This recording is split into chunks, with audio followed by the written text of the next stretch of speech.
Good afternoon, everyone, and welcome to the World Affairs Forum Speaker Series. On behalf of the Board of Directors, I want to welcome each of you to our virtual community today. My name is Wendy Spratt, and I'm the Executive Director of the World Affairs Forum.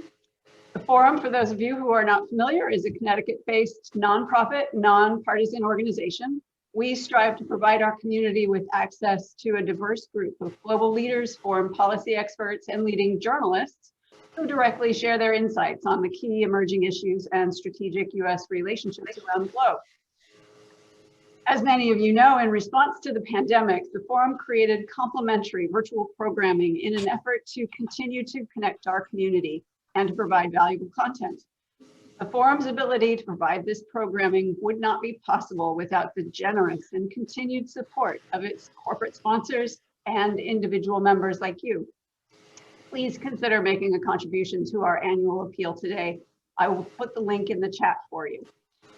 Our moderator this afternoon is Frank Bria. Frank is Senior Vice President at Gen Re here in Stamford, Connecticut.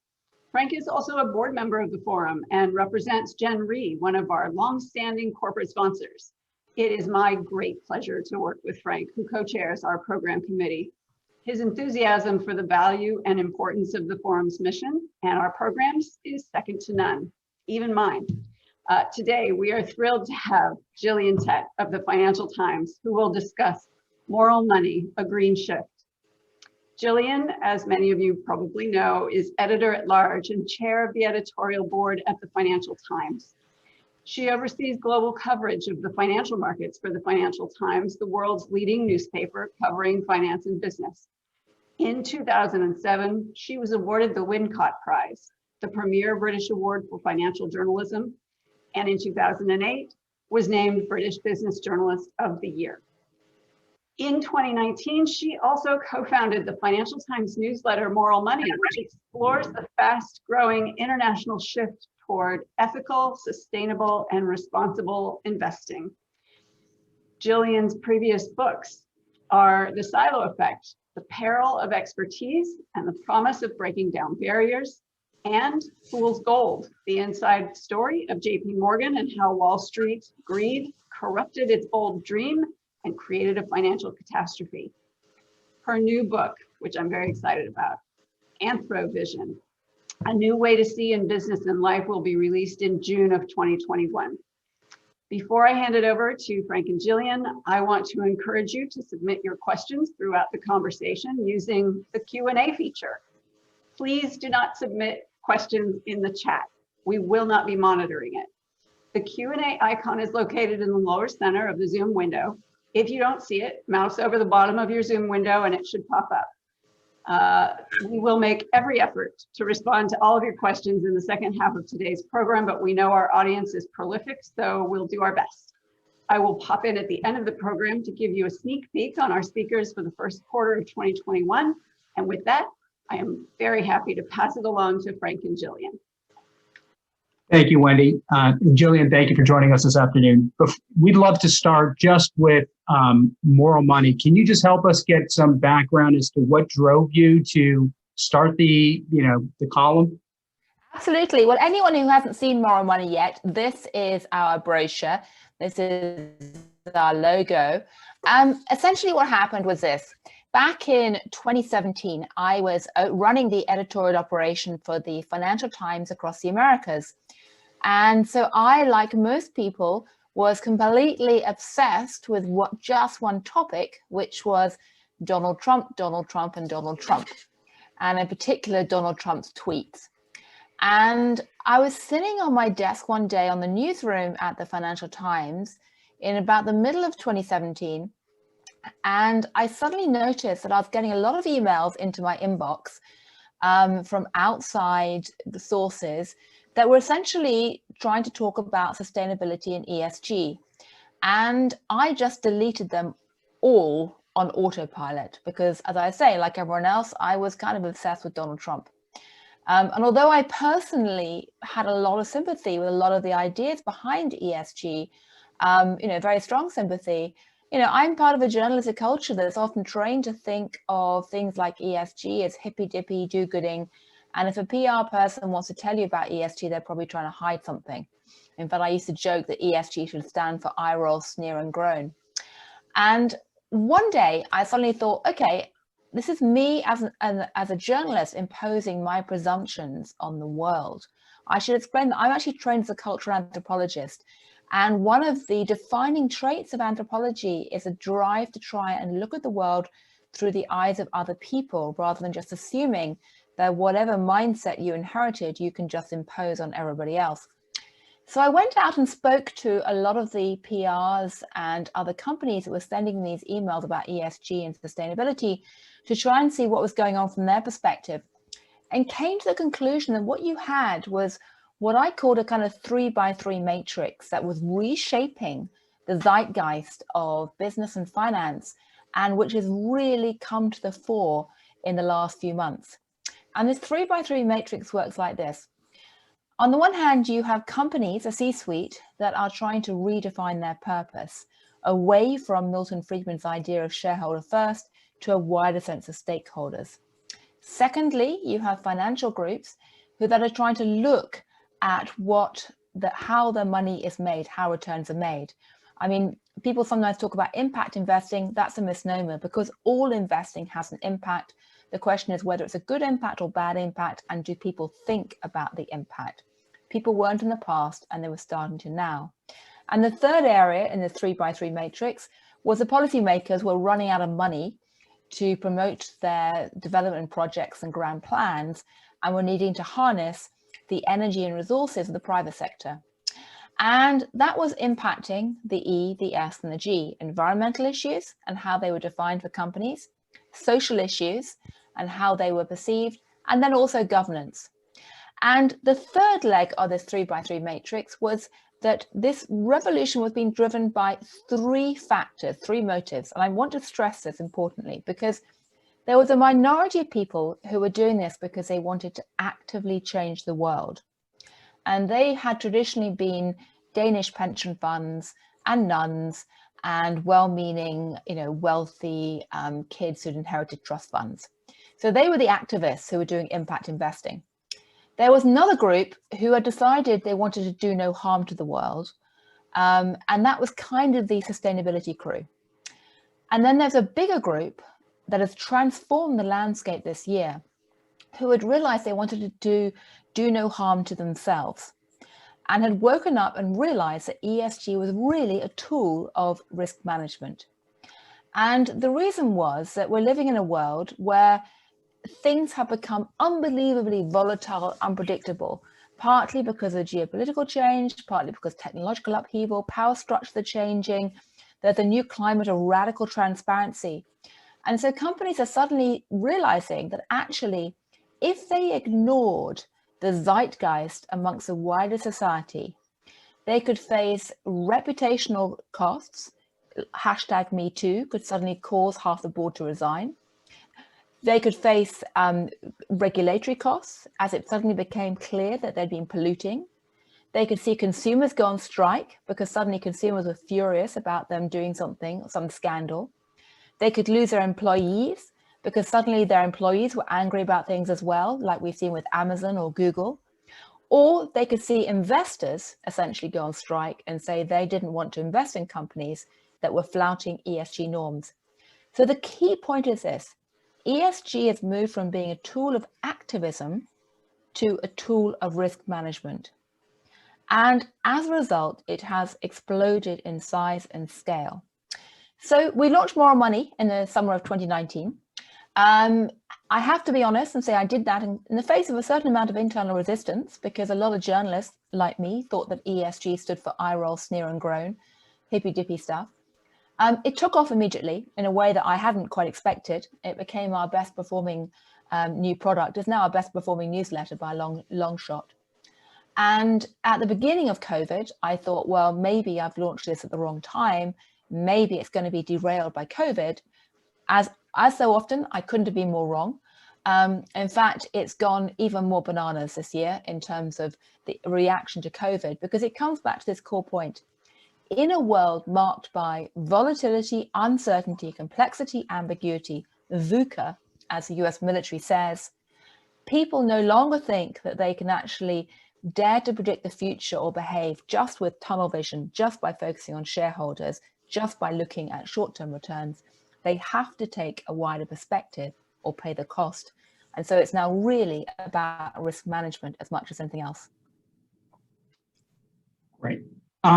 Related to that, so the explosion in ESG interest and investment, is that predominantly an international phenomenon, or is that also happening in the US with the same degree of intensity? The US is lagging behind. And Okay. I think one of the very interesting questions that anybody should ask themselves right now is, will the incoming administration of President-elect Biden suddenly cause a dramatic acceleration that causes the US to catch up, if you like? And if it does, that could have a very big impact. So, you know, ESG started off very much as a European phenomena. It then spread to the US. In the US in the last few years, it's occurred in spite of the Trump administration, not because of it, but occurred in spite of the Trump administration in really quite a dramatic fashion. And you had a tiny signal of that just last week with the news that the Trump administration was going to go ahead and do an auction in the Arctic for drilling rights, in strong opposition to what the environmentalists have been saying for a long time, which they hate the idea. So the Trump administration has announced that on the 5th of January, it's going to go ahead and do this auction and try and auction off the drilling rights for the Arctic Wildlife Reserve. Almost all all the big Wall Street banks have come out with statements saying that they will refuse to finance any project in that region. So they've basically had, if you like, not a buyer strike, but a financier strike. And as a result, I think it's very unlikely that any oil and gas company is actually going to put in a meaningful bid.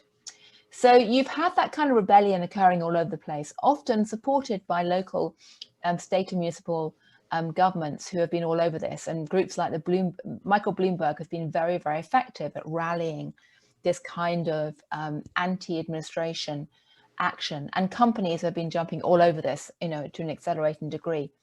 But the really big issue is that the Biden administration has just put the person in charge of the NEC, the chief economic advisor to the White House. They've just named somebody who was previously running sustainability and ESG for BlackRock, a man called Brian Deese.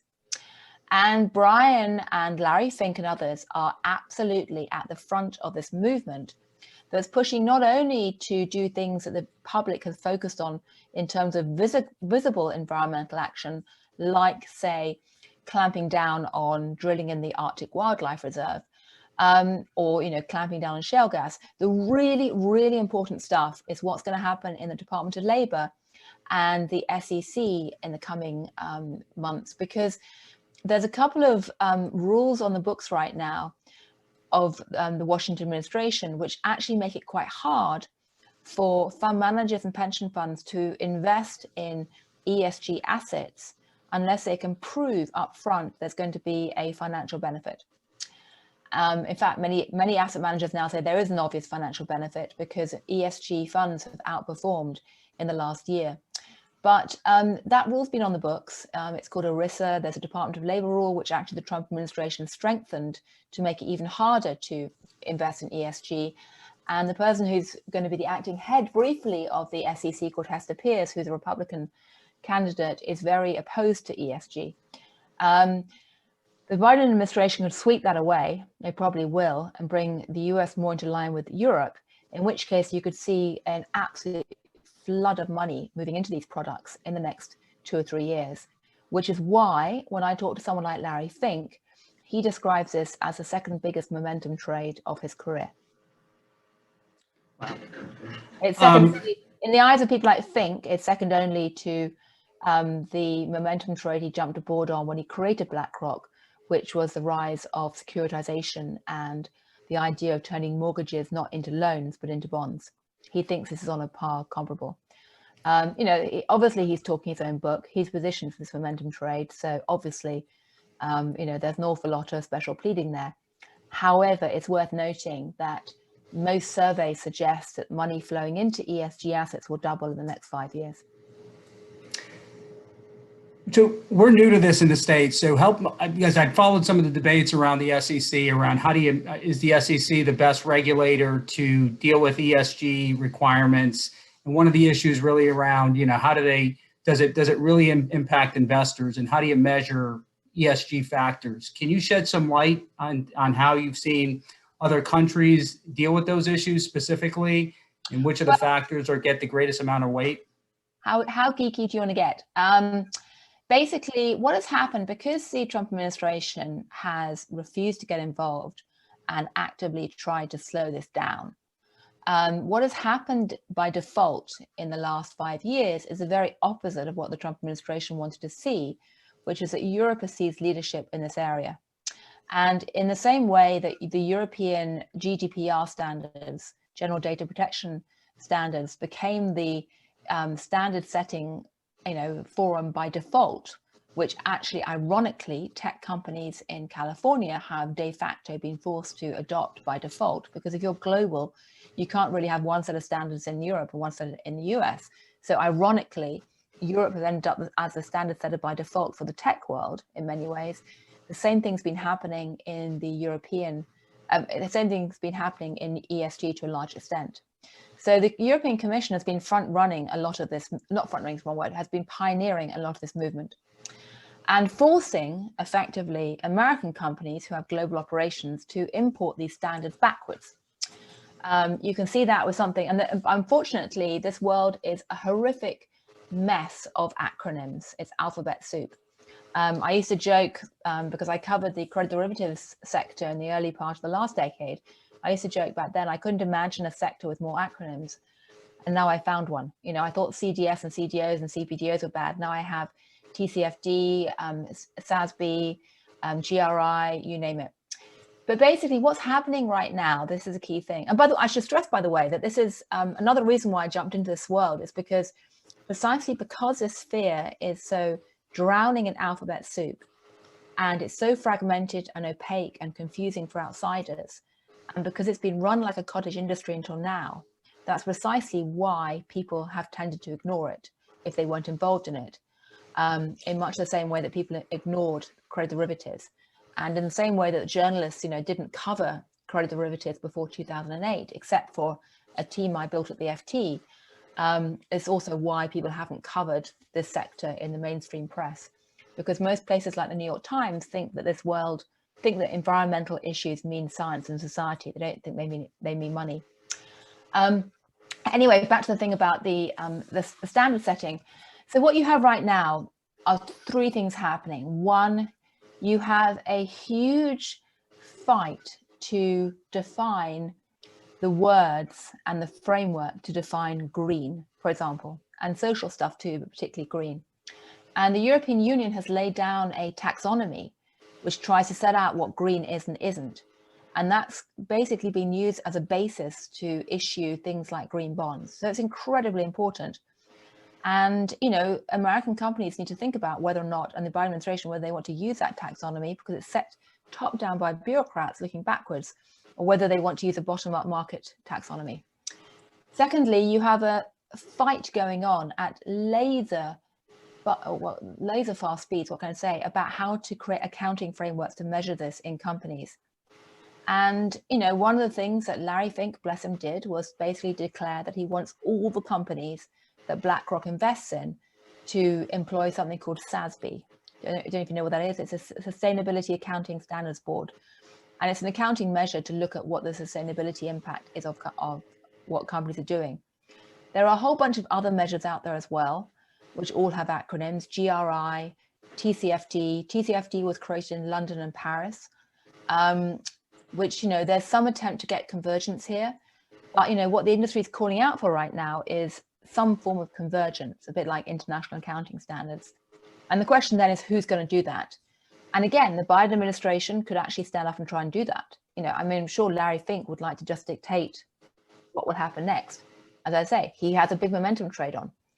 And then on top of that, you have all these investors and companies asking for ratings that can allow them to measure it without having either a formal taxonomy or having an accounting framework. So you have all these rating systems coming through.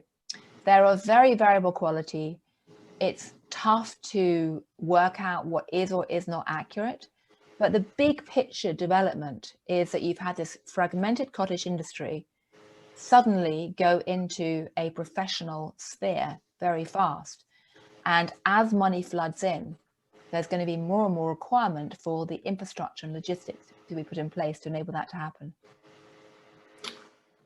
Excellent.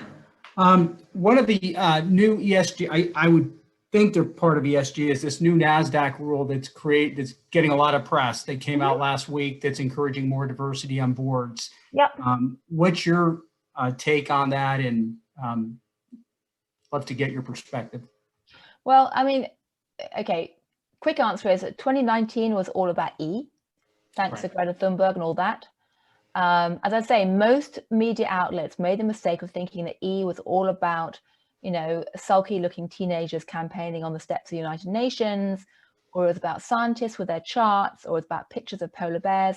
I mean, that was how most of the papers cover it still. Nothing could be further from the truth. It's actually about money and business, big time. So 2019 was about E, 2020 has been about S.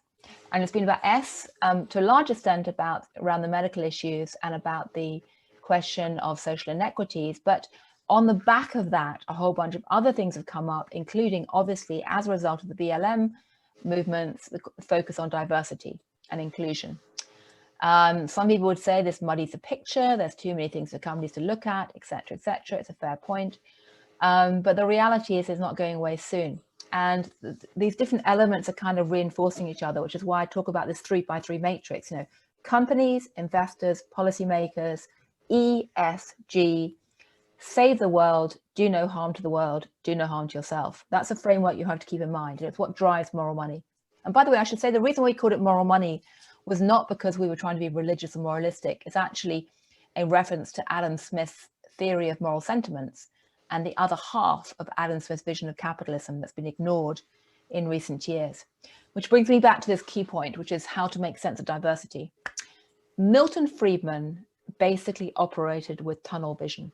He laid out a view where basically you had companies who only cared about shareholders. That was tunnel vision. And it reflected almost every aspect of the intellectual tools we developed in the 20th century, which were all based around tunnel vision and bounded models. Economic models are bounded. Anything else is called an externality. You know, financial plans are bounded. You kind of ignore everything else. Milton Friedman's vision of companies was bounded. That was the dominant basis of 20th century intellectual life. 21st century has realized with a nasty shock starting in 2008 that tunnel vision doesn't work. You've got to have lateral vision. And that has accelerated because of VUCA. It's accelerated because you didn't just have a financial crisis, it then bled into a political crisis. No economic model under the sun puts populism into their forecasts. It's now moved with COVID. Nobody had put in pandemics into their financial economic forecast before, even though people like myself and anthropologists, by the way, have been screaming about pandemics for a very long time. And so one way to make sense of what's happening with diversity debate right now is that this is another sign that actually we're moving from tunnel vision to lateral vision, from shareholders to stakeholders, because companies are waking up and going, you know, oh my goodness, if I just have a bunch of white middle-aged men on my board, I'm not going to have the diversity of perspective to understand the world with lateral vision. And equally, if I ignore the fact that these irritating people who are not white middle-aged men keep complaining about this, they now have the power to do something about that. Be that use social media platforms to have a hashtag #MeToo revolution, which can suddenly knock out senior executives from their jobs, or to have Black Lives Matter protests that can actually create nasty shocks for companies who never expected to see that. So as an anthropologist, this is a big picture background to what I think is currently going on. And yes, it may ebb and flow, but any company which ignores it right now, I think is in danger of finding out that ESG, as I keep saying, is not just about social activism, it's a tool of risk management too. Great. And before we take questions, one last question, Brexit. I mean, I want to shift our focus. We have you here today. We have to ask you about Brexit. What is your take on it, both pros and cons? Horrific disaster in every front. Very happy to talk about Brexit or central banking policy or anything else I do for my day job. My day job is, by the way, I actually chair the editorial board of the FT. So I created Moral Money as a kind of hobby, to be honest. And I have a team who actually run it day to day. I don't actually do it day to day.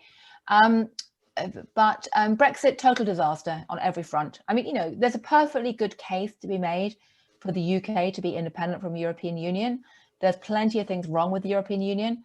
I actually covered the European Union in Brussels for many years, and I discovered that the only place that's worse than Washington bureaucracy is Brussels bureaucracy.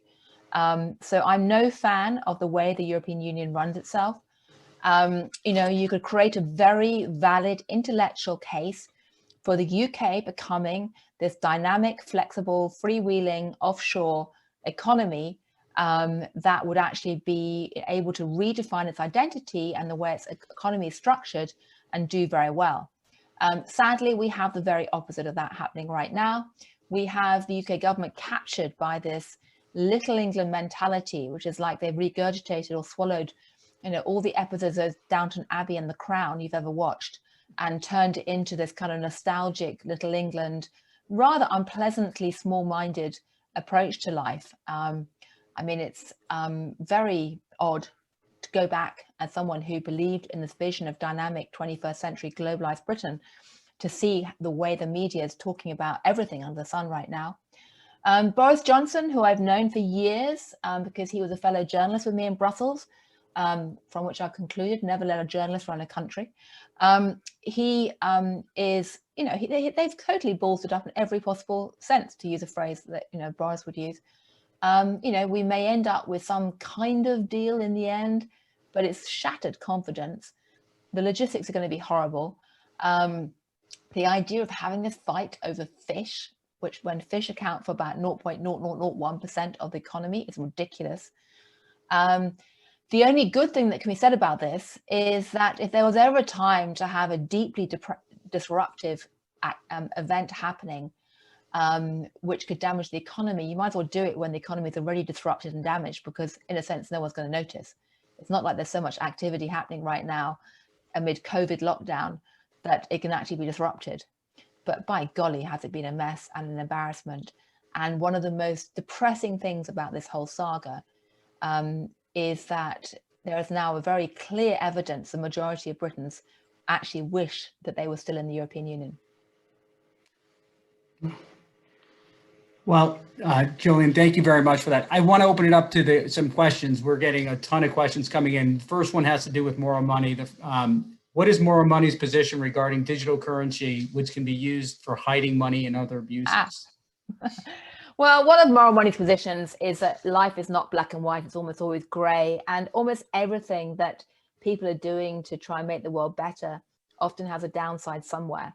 And, I often say that it's not green versus brown. Everything is shades of olive, and they're greenish brown, brownish green. And we have to try and keep everyone moving from a browner shade of olive to a greener shade of olive. Same thing is true of fintech. And by the way, we try not to be too judgmental about that.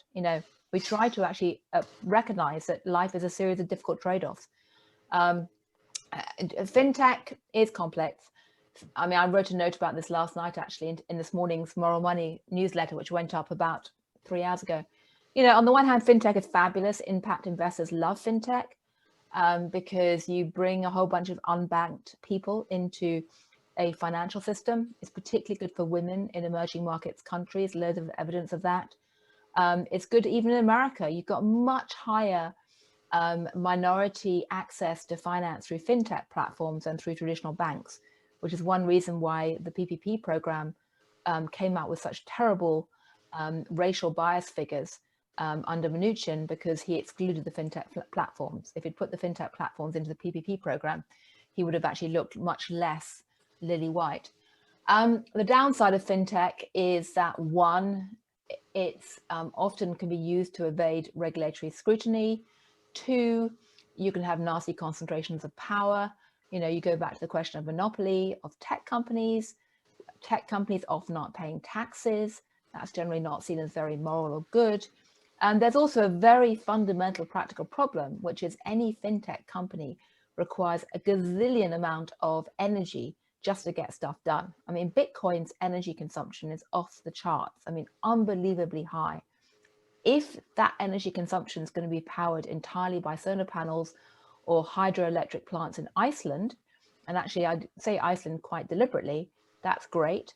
Lots of tech companies have belatedly seen the light and are trying to make their data centers less brown. Again, that's partly because of campaigning by their own employees, but there's a long way to go.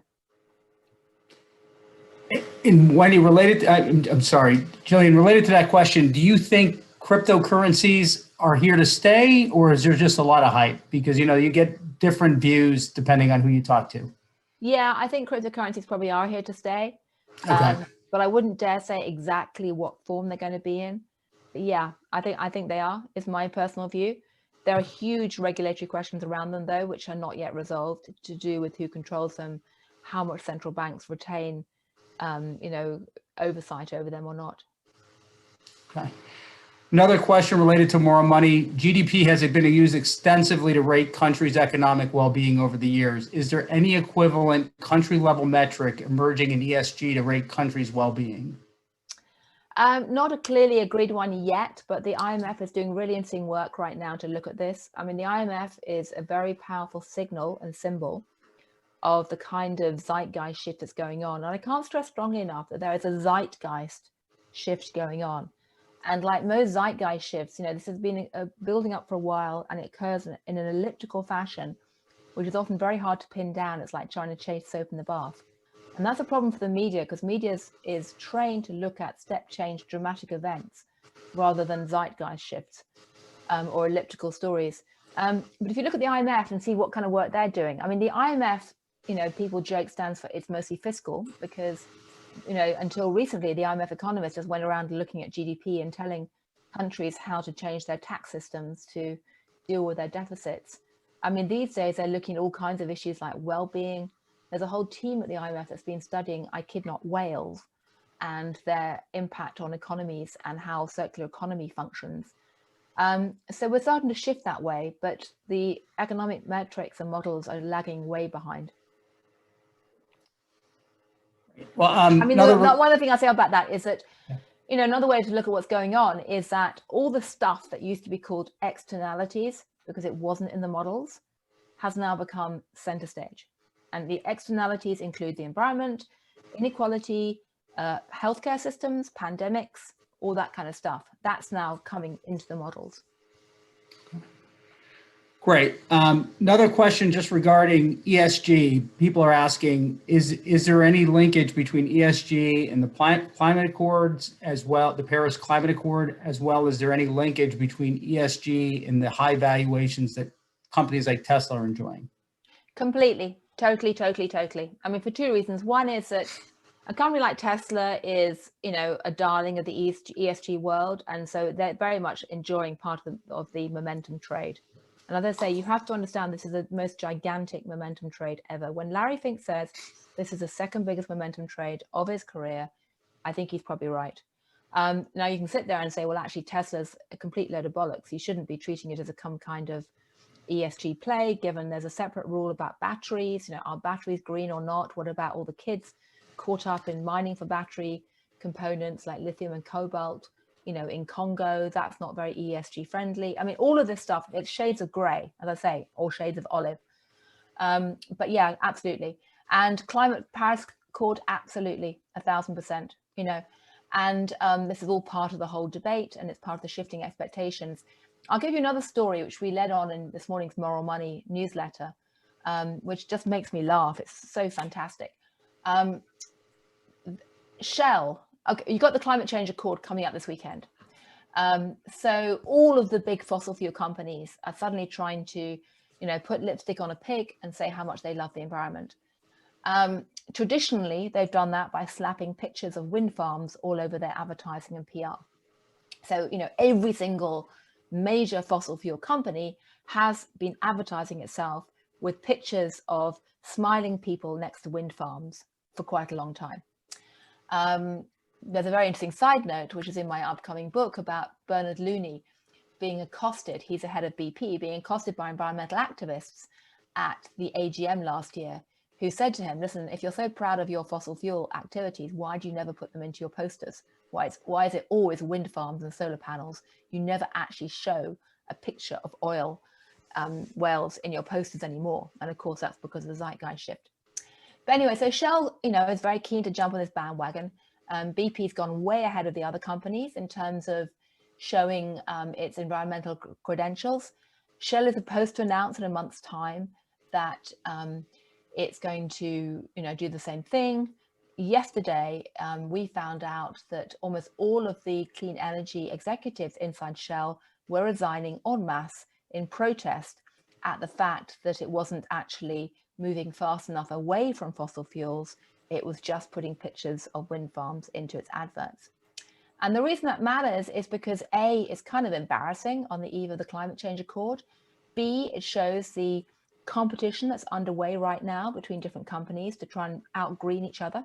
BP came out and set the pack. Shell's lagging behind. People like Chevron are just nowhere at the moment. I suspect that they're going to be the next ones who face a big, PR campaign and embarrassment on that front. But in practical, tangible money terms, you're seeing investors flee companies that don't have the ability to get on board this wave. The fossil fuel companies, their share price has halved over the last year. And that's a kind of shocking event, which shows even CEOs of fossil fuel companies that the zeitgeist is changing, and frankly, changing much faster than most people, including myself, actually expected. Excellent. Quick question. Somebody was asking about coal, the coal industry. I guess they are starting to embrace ESG principles as well. They have no choice. I mean, they have no choice. Unless they want to sell all their stuff to the emerging markets, which frankly they probably do. And there's a whole separate issue about whether it's actually fair or realistic to impose any of this stuff on the emerging markets right now. I was chatting with the CEO of Toronto Dominion Energy the other day, who told me that, and they're doing extraordinary stuff. He's busy down in West Virginia, somewhere down there. Anyway, he's busy doing, he drives an electric car. He's busy organizing lots of local pig farms to have these big things put over the piles of dung to capture the methane, to pipe it back somewhere. You name it, they're doing it. But he said to me, he put out a great point. He looks outside his window from his office when he's in the office, and he sees all these train trucks of coal from Virginia trundling off to China. Go figure. On one level, when the Trump administration complained that it was unfair for America to be doing this because China wasn't, they had a very good point, But, aside from that, coal companies, and far as Western consumers or investors are concerned, are facing big problems. Larry Fink famously this year, and I don't mean to keep coming back to that, but he really set the tone. Larry Fink came out and declared that BlackRock wasn't going to invest in any company which I think had more than, I think it was 25% of their revenues from thermal coal. I mean, that's really, in many ways, pretty feeble, because most other big asset managers have come out with much, much higher criteria. But that's the way the world's going at the moment. Almost nobody will touch thermal coal at the moment amongst the mainstream investment groups. It looks a bit like Frank is frozen in horror. I know he'll jump back on as soon as he's in Wilton, a little further away from things. So I know he'll jump back on, and I'll take a couple of questions while he's getting back on. In February, you were part of the Greenwich Economic Forum in our neighborhood, and you had a conversation about risk taking, who's allowed to take the risks and who absorbs the costs of those risks. Economically, how do we build into our system ways to reduce the cost of risk on the least privileged in our communities?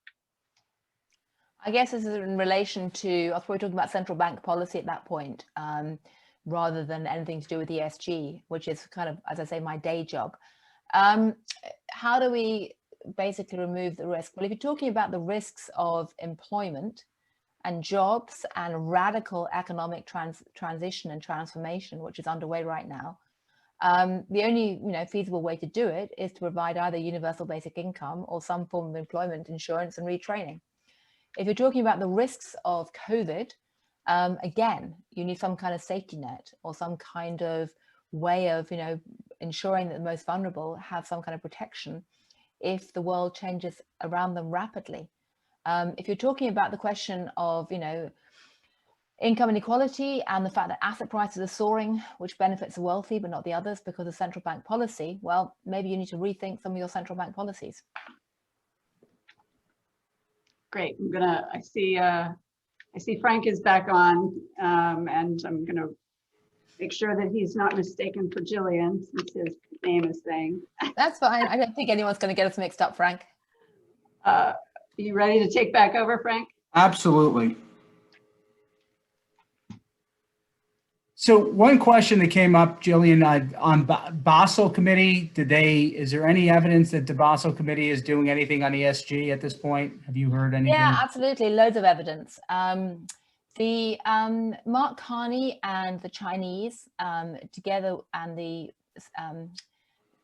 French central bank governor created a group about 6 years ago called the Network for Greening the Financial System, which is basically a club of central bankers and regulators who started laying down ways of measuring the impact of climate change on the banks and financial institutions they regulate, and thinking about how to deal with this, and then afterwards thinking about what central banks should do about this.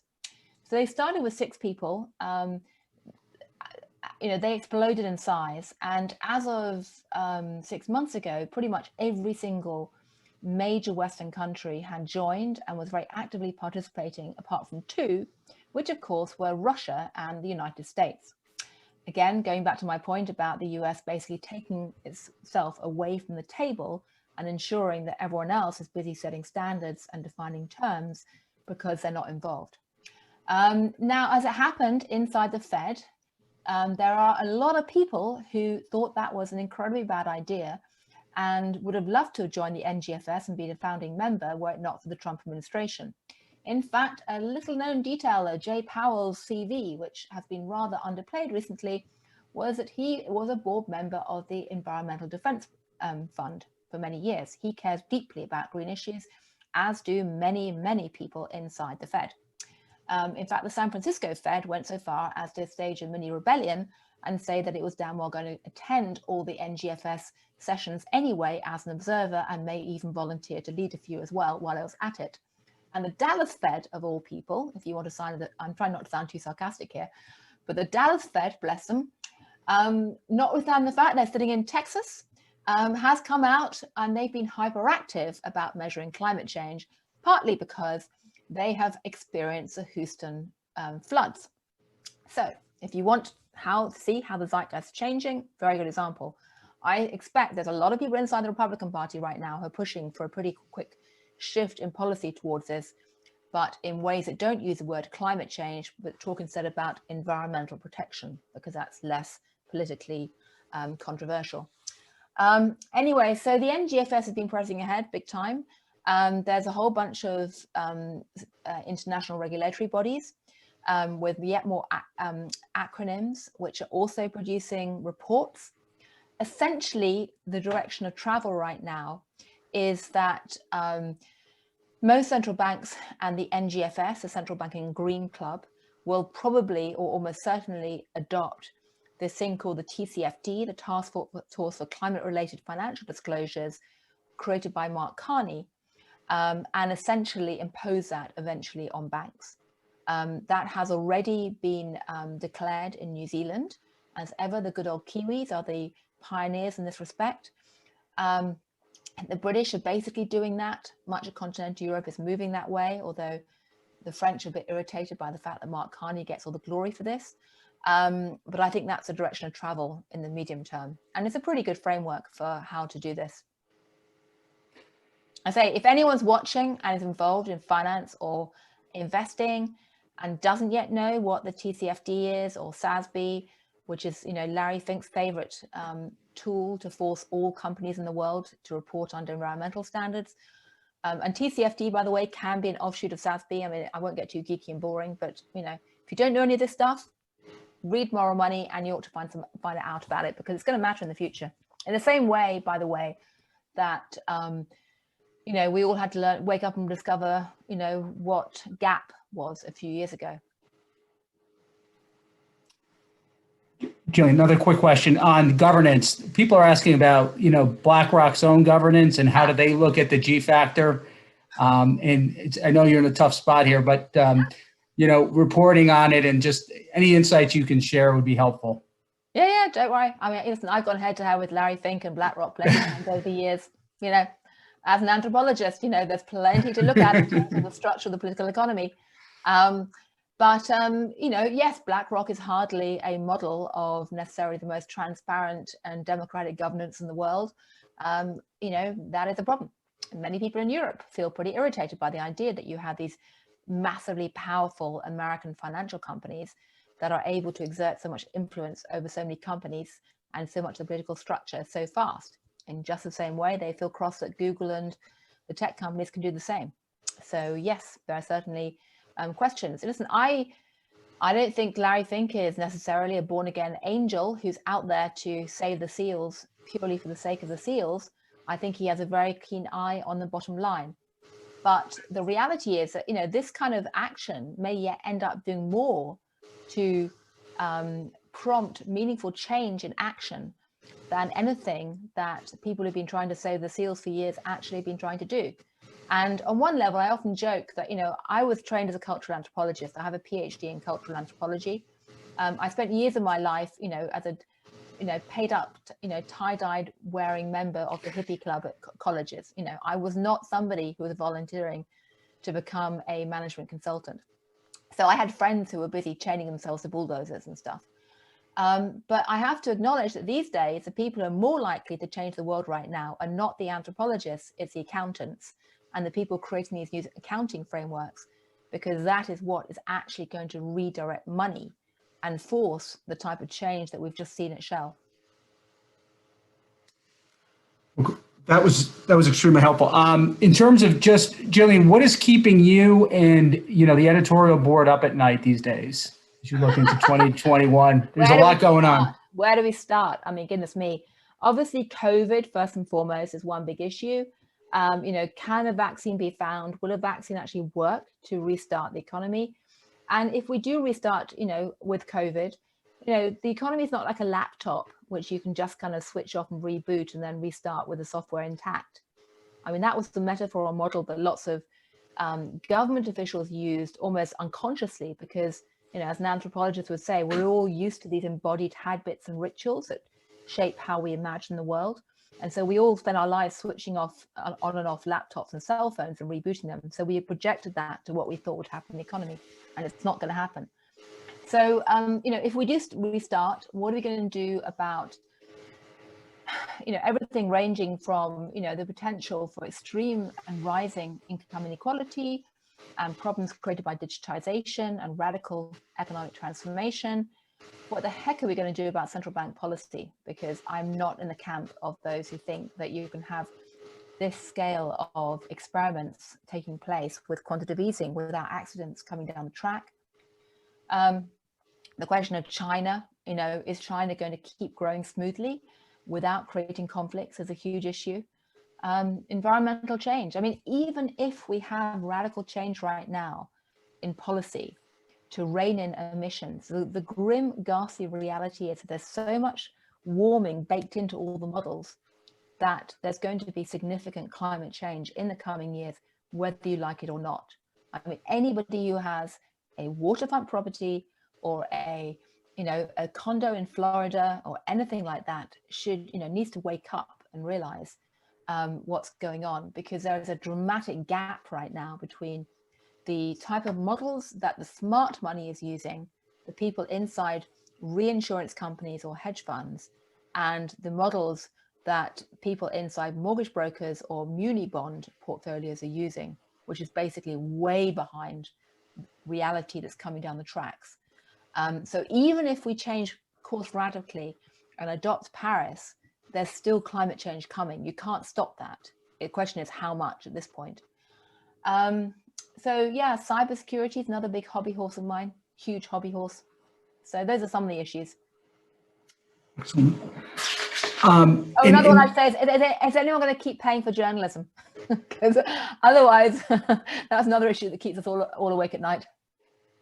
Well, let's talk about that a little bit, because in the world that you operate in, I mean, your world has become, over the last decade, I'd say massively disrupted because of technology and digitalization and need for instant information. How do you maintain trust and credibility in such a fast-paced world? I mean, your paper has done a remarkable job, but that's a tough task. And how do you continue to do that moving forward? I think it's very tough indeed. It's a reality. You have to do that by obviously practicing your craft as a journalist. I have very strong feelings about this, and it's sort of a core part of my forthcoming book. You have to practice all the craft you've always practiced, in terms of trying to be, reliable, having integrity, information sources, et cetera, et cetera. I think we also, as journalists, though, have to recognize something else up front very clearly, which is that the 20th century was a time of tunnel vision. We are facing a very tribalized, fragmented landscape, where one consequence of the growth of digital technology has been the creation of what I call Generation C, generation customization, in the sense that, in the 20th century, we went from thinking that individuals were a derivative of society to thinking that society was a derivative of individuals, the me generation.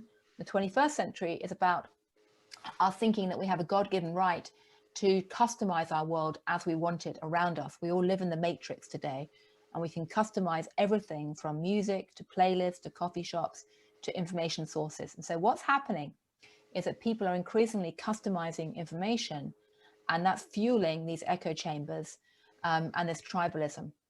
And journalists have to be humble enough to recognize that they are caught up in this as much as anyone else. We are tribal too, and we have many biases and shortcomings as a result.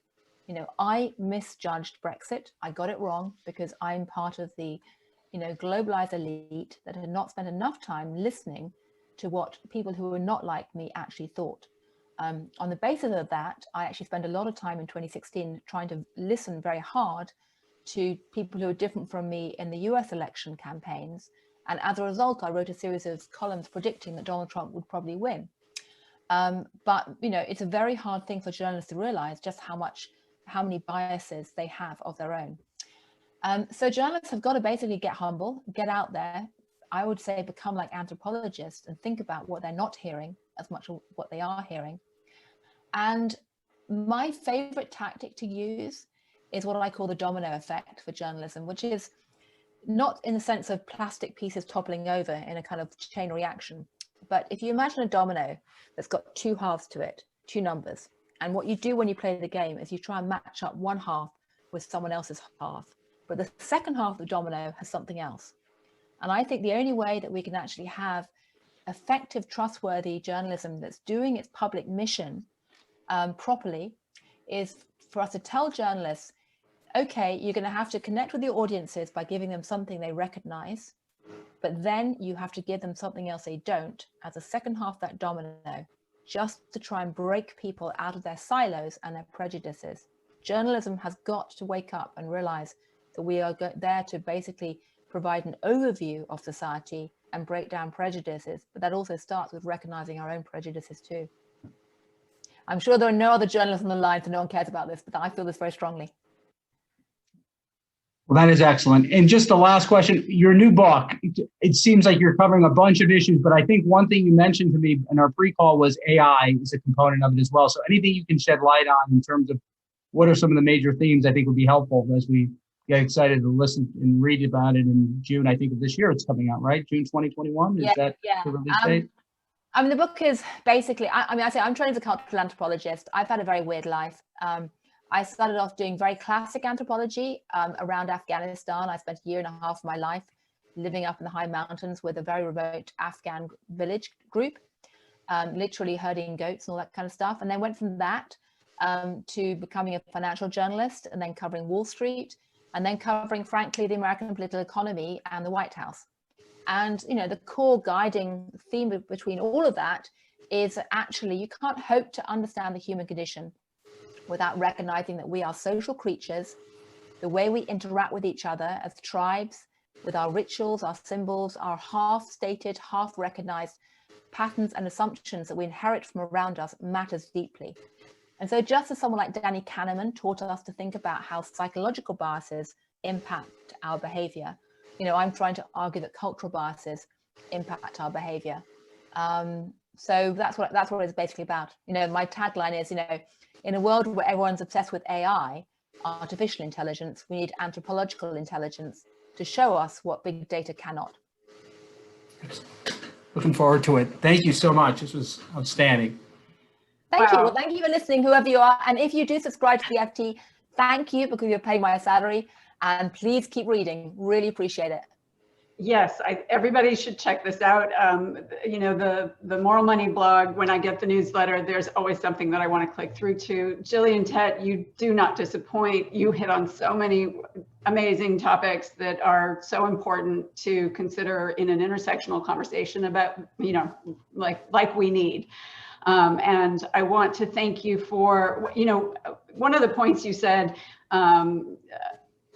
whoever is out there watching, we're going to change in 2021 to a meeting format instead of a webinar format, so that speakers like Gillian Tett can see our audience a little bit more directly, and so that our audience can see each other. We believe that as a local organization, that connection of community around quality information is part of the value that we provide, and necessary and meaningful to the way that people start to take in information.